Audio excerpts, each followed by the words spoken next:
Oh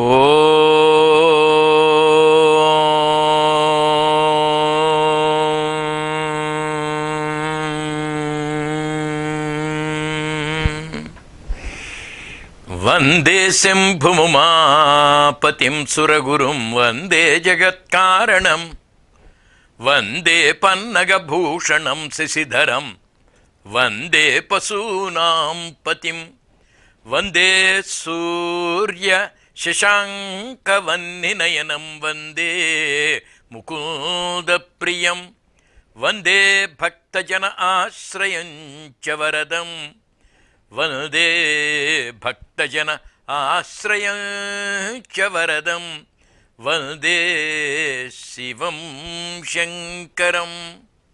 Esteemed friends, Swami Vivekananda's name initially was Narendranath. Mother Bhuvaneshwari Devi, Father Vishwanatha Datta gave the boy the name Narendranath Datta. This Narendranath Datta later on became Swami Vivekananda. And this Swami Vivekananda is referred to as Yogi Vivekananda.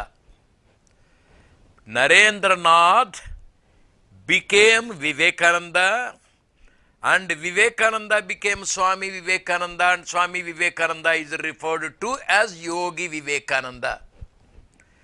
When did he become Vivekananda?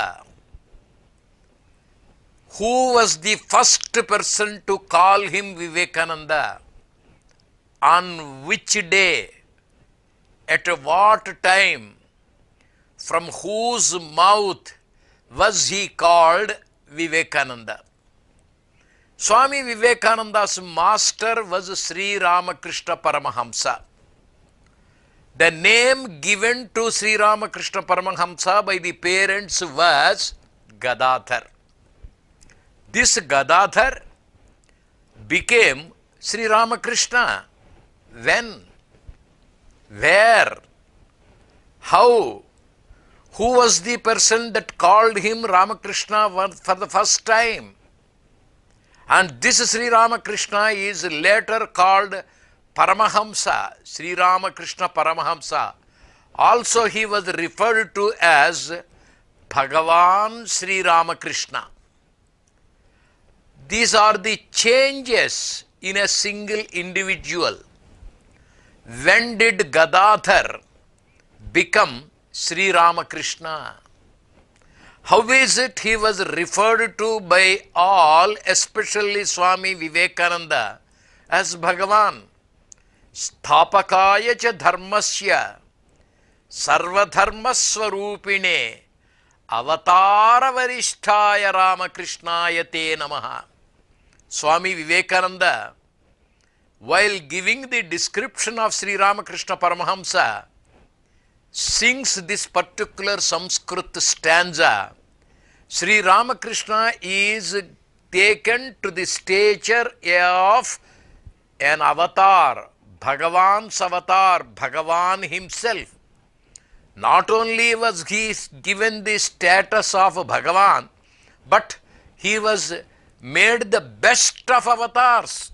Avataravarishthaya Ramakrishnaya te namaha. When did he become?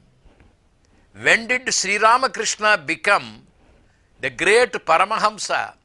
From Gadadhar to Sri Ramakrishna, when did he become?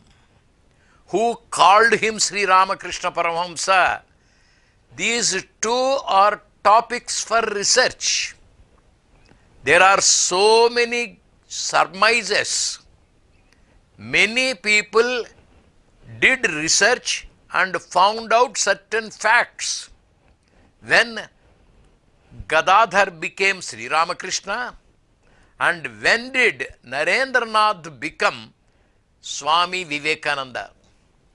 If we go to our mythology or the two great epics, the Ramayana and Mahabharata, in the Ramayana, always you find Sri Ramachandra Prabhu as the best man, Narottam, Dayasagar, Karunasagar, Anugraharam, Premamurti Ram, such a wonderful person who has declared Abhayam dadami sarva bhuteshu etat vratam mama.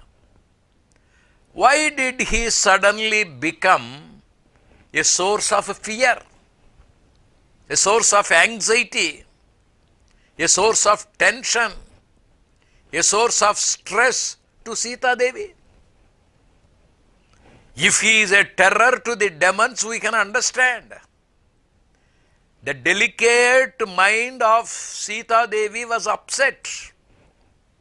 After the great Rama Ravana Sangrama, Sita Devi with all enthusiasm came to the presence of Sri Ram.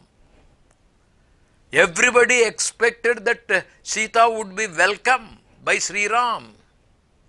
Sita Devi herself thought that he would receive her with the warmth of affection, with utmost love, with the greatest welcome, with the stretched out arms. Sri Rama would receive Sita Devi. That was the expectation of everybody. Anjaneya expected so. Vibhishana thought so. Sita Devi herself expected the warm welcome from Sri Ram. But what had happened? Abhayam dadami sarva bhuteshu. The person who declared that he would give fearlessness to everybody, how is it he gave fear or stress or anxiety to Sita Devi? He drove her to rush to the fire. He made her think of committing suicide. Was it a divine quality? Was it a loving quality? Was it quite becoming of Sri Ramachandra Prabhu? How is it? Anugraha Rama became Agraha Rama. Anugraha is grace. Anugraha is kindness. Anugraha is compassion. Anugraha is one's offer of affection. How is it? Such a smiling Sri Ram, such a benevolent Sri Ram, such a kind-hearted Sri Ram, such a generous Sri Ram, suddenly bursted out as an Agraha Ram. Is it expected of Sri Ramachandra Prabhu? How could he be so cruel, so demon-like, so angry? Anugraha Ram became Agraha Ram. Right from Treta Yuga till today, many poets have written Ramayana. Each person has his own version or her own version for the reasons behind Sri Rama's anger. But not even a single answer is up to our satisfaction. Is Sita herself satisfied?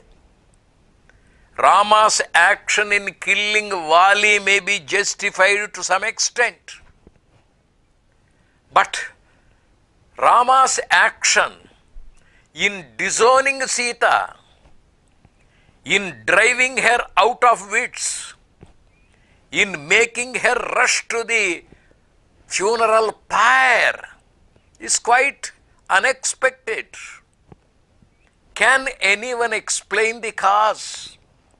Even if anybody gives substantial reasons, are the reasons to our satisfaction? I don't think Hanumanji is satisfied. According to Sri Ramakrishna Paramahamsa, Sri Anjaneya Swami is also not happy. He is not convinced. Rather, Hanumanji has objected to the behavior of Sri Ramachandra Prabhu. But it is our holy text. It is our sacred epic. Sri Ramachandra Prabhu is Narottama, and he is described by people as Dharma Prabhu. Maricha says that Dharmatma is Sri Rama. Ramo Vigrahavan Dharmaha. Maricha describes the person who was beaten by Sri Ramachandra Prabhu, says about Sri Rama that he is the very embodiment of Dharma. Is it now Dharma to disown his Dharma Patni Sita? Such a woman of faithfulness, credibility, purity, chastity. It is a mystery. So far, nobody has been able to give a convincing answer justifying the action of Sri Ramachandra Prabhu in doing so with Sita, in disowning Sita.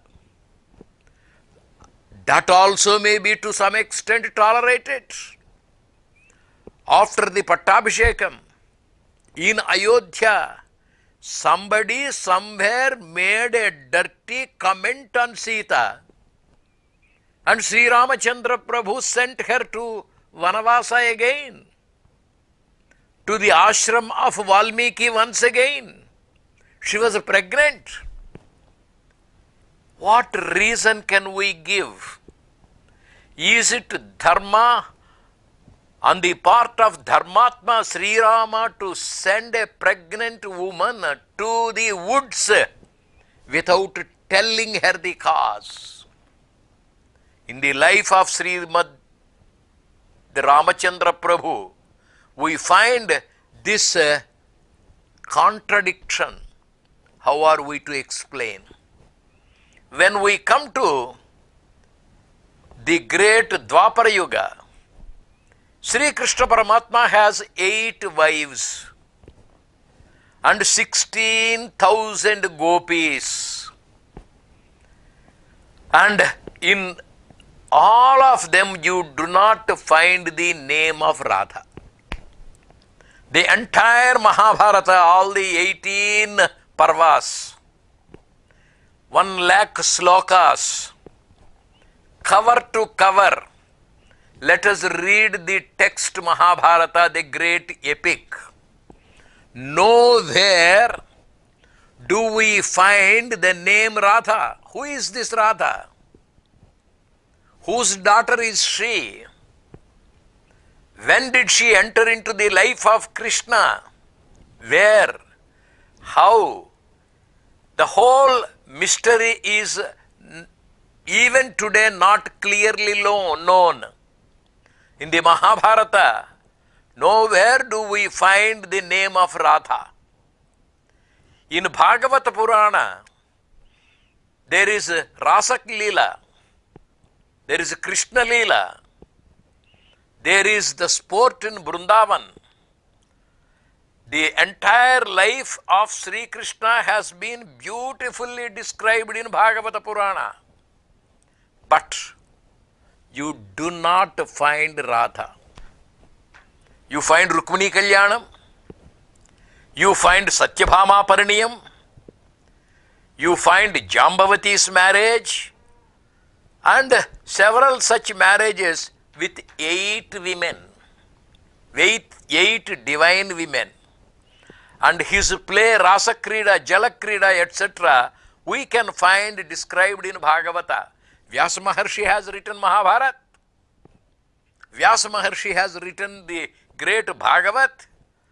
And today, Radha's name is not separable from Krishna. We find Radha Krishna, Radha Krishna, Radha Krishna everywhere.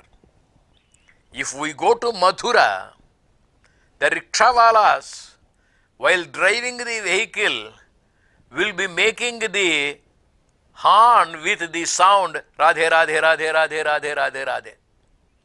There may be people not very much familiar with the name Krishna, especially the rickshawalas in Madhura.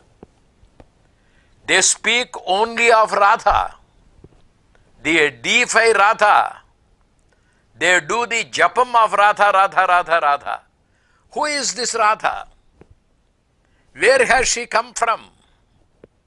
What is her role in the life of Sri Krishna? Is it described in the Bhagavata Purana? No, never. Throughout the text, we do not find any reference to Radha anywhere, either in Mahabharata or in Bhagavat. Now, 4 wonderful things I have tried to say. Number 1, when did Narendranath Datta become Swami Vivekananda? Which day? From whose mouth was he called Vivekananda? 2. Gadadhar. When did he become Sri Ramakrishna Paramahamsa? Parents called him only Gadadhar. But he was extolled as Bhagavan Sri Ramakrishna. When did this Gadadhar become Sri Ramakrishna? And in the Ramayana, you find the wonderful expression of Sri Ramachandra Prabhu as Anugraharam. But later on, he became Agraharam. Why? What is the significance? What prompted him to be so? Is it dharmic to be so? Is it righteousness to be so? How are we to defend him? How are we to justify his action? Why did Anugraharama become Agraharama? And 4th, who is Radha? How is she associated with Krishna? Is she the wife of Krishna? If we ask these questions, we land in an unknown island. It's all mysterious. According to my abilities or the abilities of the scholars, some interpretation may be given. But I am sure nothing is to our satisfaction. Sri Krishna is associated with Radha. Krishna is Prema Murti. Radha is Prema embodied. You can describe a lover. You cannot describe love. Similarly, Sri Ramachandra Prabhu's action is dharmic. The subtleties of dharma are not possible to be comprehended. Anirvachaniyam, Advitiyam, Agrahyam. Rama is a dharmatma. And a dharmatma does certain things which are not within the ken of an ordinary man. People cannot perceive it, understand it. Simply because Rama has disowned Sita on a particular occasion, simply because Rama has sent Sita to the woods on another occasion, we cannot say that Rama is not a dharmatma. Dharma has various shades. Dharma has various aspects. Dharma sukshmam can be understood only by a spiritual giant. Prema bhakti, parabhakti can be understood by a great spiritual giant. You have Artha Bhakti, you have Ardharthi Bhakti, you have Jignasu Bhakti, you have Jnana Bhakti. There is at another wonderful Prema Bhakti, Madhura Bhakti, Madhura Bhavana, and that is Radha's love. It is not that easy to understand. Similarly, when we come to Sri Ramakrishna Paramahamsa, he was married but a brahmachari. He was a simple person but a great spiritual giant. He is like a humble person but a great avatara murti. Vamana, simply because he is short, we cannot mistake him to be a Vatu. He is Trivikrama. Vamana becomes Trivikrama. Similarly, Gadadhar, a sadhaka, has become Sri Ramakrishna, an avatar. We have to follow the track. When and where he suddenly became Sri Ramakrishna, we have to make a special study. We have to probe deep. Finally, when did this particular person, Narendranath Datta, become Swami Vivekananda? History says, biographers say, on the eve of his departure to the western countries by ship, Swami Vivekananda had to write his name to book the ticket by ship. He thought of various names. King of Khetri was there by his side. He suggested the name Swami Vivekananda, and Vivekananda agreed to take the name Swami Vivekananda, and therefore it was the name used by Swami Vivekananda for registering his name while booking the ticket to go abroad by ship. But is it true? Is it the time when he became Vivekananda? Was it there earlier? That we have to study. When did Krishna become Radha Krishna? When did Sri Ramachandra Prabhu become Agraha Rama? When did Gadadhar become Sri Ramakrishna Paramahamsa? When did Narendranath Datta become Swami Vivekananda? More so, Yogi Vivekananda, we shall try to see in the next episode. Om Namah Sri Yatirajaya. Om Namah Sri Yatirajaya. Vivekananda Suraye. Satchit Sukhaswarupaya. Satchit Sukhaswarupaya. Swamine Tapaharine. Satchit Sukhaswarupaya. Swamine Tapaharine.